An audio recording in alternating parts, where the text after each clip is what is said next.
Ronaldo কিন্তু Lionel মেসির মাফিয়াগিরিটা বুঝে গেছে এবং সময় মতো অ্যাক্টও করা শুরু করে দিছে। কারণ মেসির ক্লাব ইন্টার মায়ামিতে সে তার বিশ্বস্ত একটা এজেন্টকে পাঠিয়ে দিছে to stop Messi from winning. কারণ প্রথম ম্যাচেই ক্যাসিমেরো একটা ওন গোল করে ইন্টার মায়ামির জয়টা আটকাই দিল। এবং এটাও যদি বিশ্বাস না হয় তোমরা একটু চিন্তা করে দেখো, আর্জেন্টিনার যে ওয়ার্ল্ড কাপ ফাইনালের ড্রেসিং রুমের ইস্যুটা, এই ড্রেসিং রুমের ইস্যুগুলো কোন দেশ থেকে আসছে?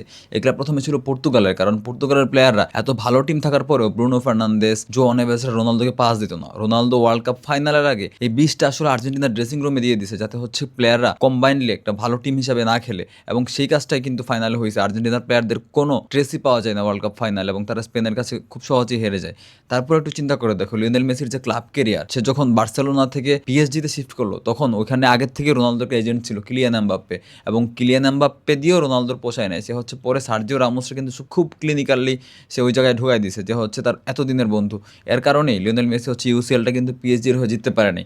জিতছে সব ডোমেস্টিক টুর্নামেন্ট, যেগুলো পিএসজি ভাই এমনিও জিততো। তো তোমরা বুঝতেছো রোনালদো আসলে চাইলে কিন্তু অনেক কিছু করতে পারে, এবং তার কিন্তু এই জিনিসটা করা শুরু হয়ে গেছে।